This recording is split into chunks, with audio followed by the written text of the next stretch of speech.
Hello children, in today's class we are going to discuss about the differences between sea breeze, land breeze and radiation. And in our previous classes we have discussed about the difference between conduction as well as convection and how does air plays a major role in conduction and convection. So in sea breeze, so what is meant by a sea breeze first of all? There is an interesting phenomenon where the people living in the coastal areas means the people who live nearby the seaside.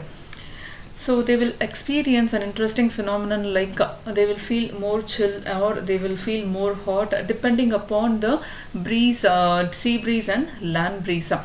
So what will happen here is in sea breeze during the day the land will get more heat. The land gets heated faster than the water. And the air over the land, what will happen, it becomes hotter and it will rise up, and the cooler air from the sea, it rushes in towards the land. So the air from the sea is called the sea breeze. I'll repeat again. During the day what will happen, the land gets heated faster than the water, and similarly in the night it takes the reverse process. The land gets cooler faster whereas the water cools down very slowly. So the air from the sea is called as sea breeze. And to receive the cooler sea breeze, the people living near the seaside, what they will do is they will construct the house with the windows facing towards the sea.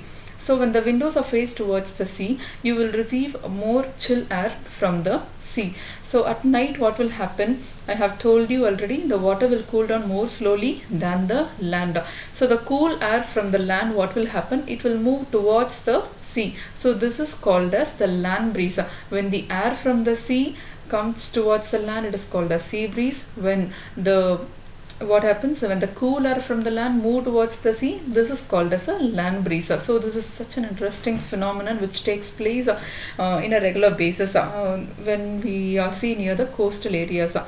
And one more thing, radiation. So what is meant by radiation? So when we come out in the sun, what will happen, you will feel very warm. And how does the heat from the sun reach us? Does it reaching us directly? It crosses beyond several layers, like the different layers of atmosphere you can consider, right? Like stratosphere, mesosphere, thermosphere, exosphere. So many different layers are there. So crossing all those layers, the sun will reach us. And it cannot reach us, the sun, that is the heat from the sun cannot reach us in a process like conduction or convection, because in the process of conduction or convection there is a medium such as air plays a major role. So without the air, conduction or convection cannot work to make an object to get hot or cold. Whereas what will happen, there is no air in the space between the earth and the sun. So what will happen, from the sun the heat comes to us in another process called radiation. So the heat from the sun reaches us through a process called radiation. So this is the difference between sea breeze, land breeze and radiation. And the next thing is what we are going to discuss here is, if you look at the picture, you will be able to understand more clearly what is meant by a sea breeze or what is meant by a land breeze. See here, during the daytime I have told you the air from the sea reaches towards the land. Got it? And similarly in the night time what will happen, the air from the land will reach us towards the sea, which is the sea breeze and the land breeze. So this process takes place like the cool air reaches the land and the hot air reaches and the cool air from the land again reaches the sea. So this process will happen much similar to in the night.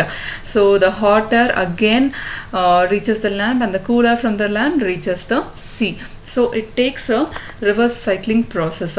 So based on this example, you would have understood about the land breeze and sea breeze as well as the difference between radiation.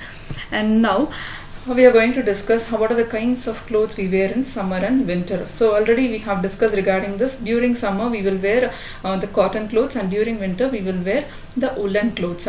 And in summer we prefer the light colored clothes, and in winter we prefer the dark colored clothes. So what is the reason behind this? To understand it in a more simple way, what you simple activity you can do based on this. See here in this picture I have given two cans, and you have to take two identical cans which is of same size and shape, And this cans, one can you have to paint it with, that is the outer surface of the can, you have to paint it with a black color paint, and the other can you have to paint it with a white paint.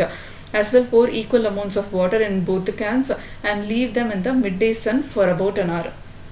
So when you leave it in the midday sun, what will happen after some time, due to the heat from the sun, the water started to get warmer, and you can measure the temperature of the water in both the cans. So you will be able to find the difference in the temperature between the two cans.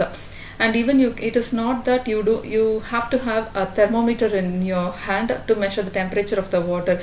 You can even feel the difference just by touching water in the two cans. So by doing this activity, it will suggest you the reason which is more comfortable to wear during the summer as well as the winter. So what is happening here is the dark surfaces absorb more heat, and therefore we feel more comfortable with dark clothes in the winter. If you look at the dark clothes, like whether it is a black color shirt or else an orange or else very dark color clothes which you are going to wear, and if you go out in the sun, what will happen? It will absorb more heat from the sun, so you will feel more warm again and again. So that is the reason we prefer light colored clothes when the heat falls on us, or when we feel more hot during the summer, so that we will feel more comfortable wearing them in the summer. That is the reason the light colored clothes are preferred during the summer, because the light colored clothes will reflect most of the heat which falls on it, whereas the dark colored clothes, what it will do is it will absorb all the heat which falls on it. So that is the reason why we prefer alternative clothes due to the respective seasons. And this woolen clothes, how does it keep us warm in the winter? So what is the reason behind this is the woolen wool, which is the material, it is made up of it is a poor conductor of heat. The wool is a very, very poor conductor of heat. The reason behind this is the most of the air gets trapped in between the wool fibers. So when the air gets trapped in between the wool fibers, what will happen? It prevents the flow of heat from our body to the cold surroundings. When we feel very cold outside, and if you go outside wearing a woolen cloth, what will happen?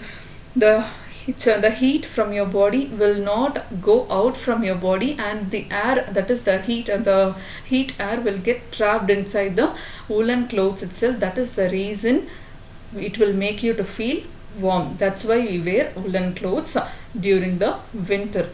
Got it?